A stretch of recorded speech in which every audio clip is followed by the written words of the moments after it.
आप सभी का एक बार फिर एक नए वीडियो में स्वागत है। और आज हम लोग बात करेंगे ट्वेल्थ का पेपर हिंदी के बारे में। तो इसमें जो है काव्यखंड, तो हमने अभी स्टार्ट किया है। काव्यखंड का जो भी टॉपिक लगा हुआ है, जो भी काव्यखंड में पद हो या फिर जो भी टॉपिक लगा हुआ है उसको हम लोग पहले कंप्लीट करेंगे। उसके बाद फिर हम गद्य खंडों की ओर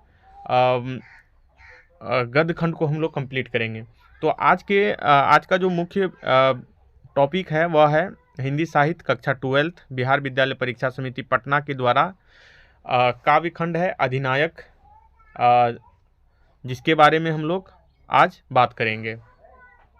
तो यहाँ पर देखिए, काव्यखंड अधिनायक एक ही वीडियो में सब कुछ यानी कि संपूर्ण व्याख्या और जीवनी को हम लोगों ने कवर किया है। तो पूरा वीडियो देखिएगा और समझिएगा। तो सबसे पहले हम लोग कवि का परिचय देखेंगे। और ये कवि परिचय में कवि जो है इसका हम लोग बात करें तो अधिनायक का जो है अधिनायक का रघुवीर साहब, जो कि यहाँ पर आप लोग पिक्चर भी लगा हुआ है। तो इसका परिचय 1929 से 1990। तो इसके जीवन के बारे में हम लोग कुछ बातें देखेंगे। तो देखिए यहाँ पर कह रहा है कि नई कविता के प्रमुख कवि रघुवीर सहाय का जन्म 9 दिसंबर 1929 को लखनऊ के उत्तर प्रदेश में हुआ था। उनके पिता का नाम श्री हरदेव सहाय था, जो पेशे से क्या थे, शिक्षक थे। रघुवीर सहाय की संपूर्ण शिक्षा लखनऊ में ही हुई। उन्होंने लखनऊ विश्वविद्यालय से अंग्रेजी साहित्य में एमए किया। संगीत सुनने और फिल्में देखने में उनकी विशेष अभिरुचि थी। उन्होंने कौमुदी, तो यहाँ पर देखिए कौमुदी, इसको याद रखिएगा, कौमुदी कविता केंद्र की स्थापना की और इसका संचालन भी किया। रघुवीर साहब पेशे से पत्रकार भी थे और उन्होंने पत्रकारिता का आरंभ नवजीवन से लखनऊ से किया था। इसके बाद समाचार विभाग, आकाशवाणी नई दिल्ली और नवभारत टाइम्स नई दिल्ली से विशेष संवाददाता के रूप में काम भी किया। उन्होंने 1979 में से 1982 तक दिनमान, ये भी इम्पोर्टेंट है, दिनमान के संपादक, प्रधान संपादक के रूप में भी काम किया। उनका निधन 30 दिसंबर 1990 को हो गया। तो यहाँ इसका जो मुख्य मुख्य बातें थी मैंने आपको बताया, और इसको नोट डाउन कर लीजिएगा ताकि आपको रिवाइज करने में आसानी हो। उसके बाद हम चलते हैं कविता की ओर। तो यहाँ पर देखिए अधिनायक कविता जो है इनकी रचनाएं रघुवीर सहाय द्वारा, यहाँ पर अज्ञेय, ये गलत है, द्वारा संपादित दूसरा सप्तक, रघुवीर सहाय का जो है अज्ञेय द्वारा संपादित दूसरा सप्तक, ये सही है, दूसरा सप्तक के माध्यम से कवि के रूप में लोगों के सामने आए। रघुवीर सहाय जो है वह अज्ञेय का जो दूसरा सप्तक था उसके माध्यम से ही इनका परिचय हुआ था। उनकी प्रमुख रचनाएं निम्नलिखित हैं। कविताएं हैं उनका सीढ़ियों पर धूप में, आत्महत्या के विरुद्ध, हंसो हंसो जल्दी हंसो, लोग भूल गए हैं, कुछ पत्ते कुछ चिट्ठियाँ, ये सारी उनकी कविताएं हैं। उसके बाद यदि हम बात करें तो काव्यगत विशेषताएं रघुवीर सहाय नई कविता के कवि हैं।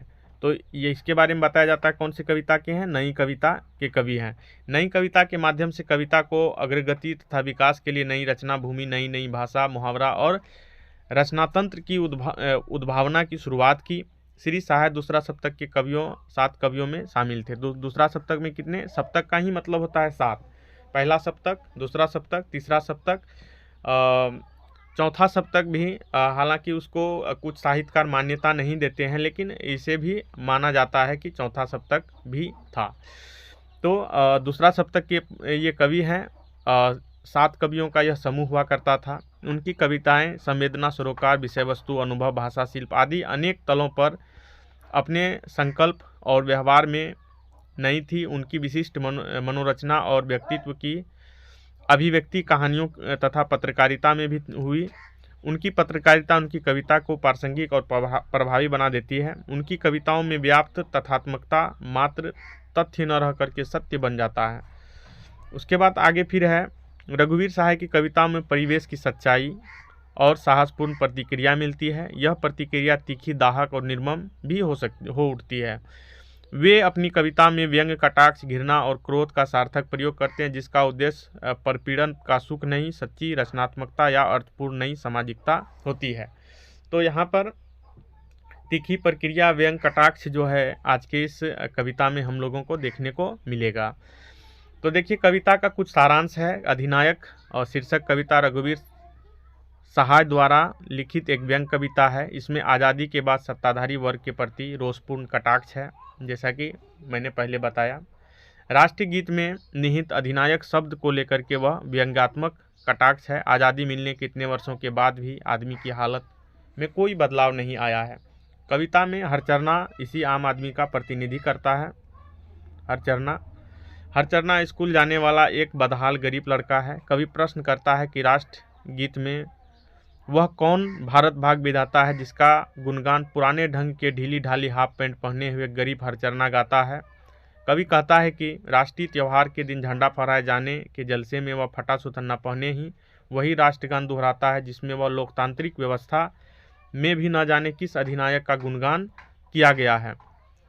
कवि प्रश्न करता है कि वह कौन है जो मखमल टमटम बल्लभ तुरही के साथ माथे पर पगड़ी और चंवर के साथ तोपों की सलामी लेकर ढोल बजाकर अपना जय जयकार करवाता है। अर्थात सत्ताधारी वर्ग बदले हुए जनतांत्रिक संविधान से चलती हुई व्यवस्था में भी राजसी ठाट बाट वाले भड़कीले रोब दाब के साथ इस जलसे में शिरकत कर अपना गुणगान अधिनायक के रूप में करवाए जा रहे हैं।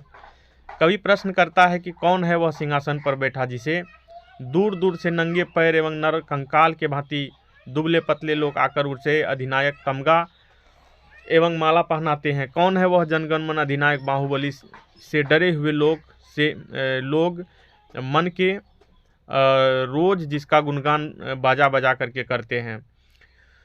इस प्रकार इस कविता में रघुवीर सहाय ने वर्तमान जन प्रतिनिधियों पर व्यंग किया है। कविता का निहितार्थ यह है कि मानो इस सत्ताधारी वर्ग के प्रच्छन्न लालसा ही सचमुच अधिनायक यानी कि तानाशाह बनने की है। तो ये इनका जो है हम लोगों ने देखा व्याख्या, और कुछ हम पदों को देखेंगे और उसे समझने का उसके भावार्थ को समझेंगे। तो देखिए कविता का भावार्थ है, पहला देखेंगे हम लोग। तो यहाँ पर ये बताया गया है कि राष्ट्रगीत में भला कौन वह भारत भाग्य विधाता है, फटा सुथन्ना पहने जिसका गुण हरचरना गाता है। तो यहाँ पर देखिए हरचरना जो कि आम आदमी का प्रतिनिधित्व करता हुआ दिख रहा है। तो व्याख्या में ये बताया गया है कि प्रस्तुत पदांश हमारे पाठ्य पुस्तक दिगंत भाग 2 के रघुवीर सहाय द्वारा रचित अधिनायक शीर्षक कविता से ली गई है। इस पंक्तियों में कवि ने उन जनप्रतिनिधियों पर व्यंग्यात्मक कटाक्ष किया है जो इतने दिनों के आज़ादी के बाद भी आम आदमी की हालत में कोई बदलाव नहीं ला पाए हैं। प्रस्तुत पंक्तियों में कवि जानना चाहता है कि वह कौन भाग्य विधाता है जिनका गान हरचरना नाम का एक गरीब विद्यार्थी कर रहा है। वह गरीब विद्यार्थी है, अपनी लाचारी का प्रमाण लिए हुए वह राष्ट्रीय गीत गाता है, किंतु वह यह कटु व्यंग बड़ा ही उचित एवं सामयिक है। सचमुच आज लाखों गरीब छात्र अपने विद्यालय में बिना मन के राष्ट्रीय गीत गान करते हैं, उन्हें नहीं पता कि वे किसका गान कर रहे हैं। इस प्रकार प्रस्तुत पंक्तियों में कवि ने आज के सत्ताधारी नेताओं पर कटाक्ष किया है। ये सत्ताधारी नेता आज तानाशाह बने हुए हैं। तो ये पहला पद हम लोगों ने देखा। उसके बाद है मखमल टमटम बल्लभ तुरही पगड़ी छत्र चंवर के साथ तोप छोड़ाकर ढोल बजाकर जय जय कौन कराता है। तो इसका देखिए व्याख्या, इसका फिर हम लोग देखेंगे। प्रस्तुत पंक्तियाँ हमारे पाठ्य पुस्तक दिगंत भाग 2 के रघुवीर सहाय के द्वारा रचित अधिनायक शीर्षक से ली गई है। प्रस्तुत पंक्ति में कवि ने बदली हुई जनतांत्रिक व्यवस्था में सत्ताधारी वर्ग के राजसी ठाट बाट और रोब दाब का वर्णन किया है। कवि प्रश्न पूछता है कि वह कौन व्यक्ति है जो मखमल टमटम बल्लभ तुरही पगड़ी छतरी एवं चमर लगा करके तोप के गोले दाग कर ढोल नगाड़ा बजाकर जय जयकार करवाता है। अर्थात यह है कि अभी जनप्रतिनिधि अधिनायकवादी की भूमिका निभा रहे हैं। वे जनता का सेवक नहीं, राजसी ठाट बाट में लिप्त तानाशाह हैं।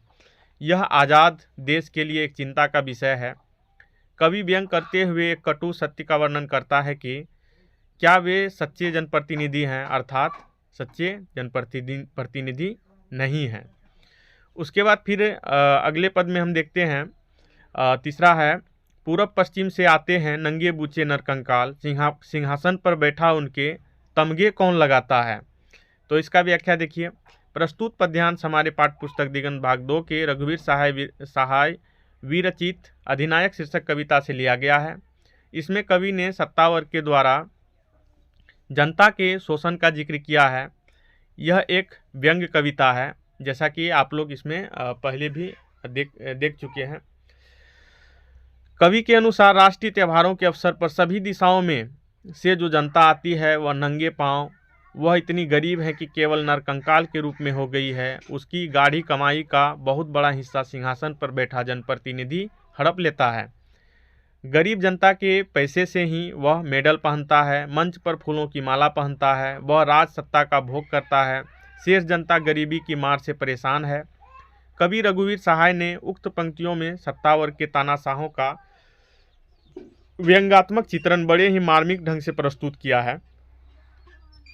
स्वतंत्र देश की यह दुर्दशा राजनेताओं की ही देन है। वे स्वयं राज योग में लिप्त हैं और जनता गरीबी और लाचारी की मार झेल रही है। फिर अगला में हम लोग देखेंगे पंक्तियों में, कौन कौन वह जनगण मन अधिनायक वह महाबली, डरा हुआ मन बेमन जिसका बाजा रोज बजाता है। तो ये देखिए, इसका है व्याख्या।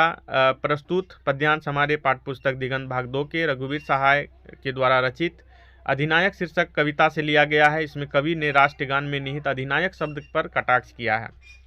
कवि ने कविता के अंतिम पद में कौन कौन 2 बार प्रयोग कर यह बताने का प्रयास किया है कि जनगण मन अधिनायक एक नहीं अनेक हैं।